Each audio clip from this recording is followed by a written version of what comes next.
Okay, cooking fam. So this is like a little, follow up on what I showed you. Oh, we did some prep. So some of our food is ready right now. So see what's going on right there. So right there we got our pasta salad. We got cow foot. Yeah, lots of gravy because some people want them fried chicken with lots of cow foot gravy. This is our finished meatballs. It's looking really pretty. That's our raw veg.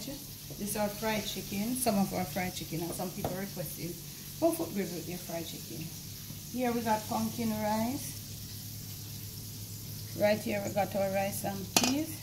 And right here we got some fried chicken gravy because some people want some of the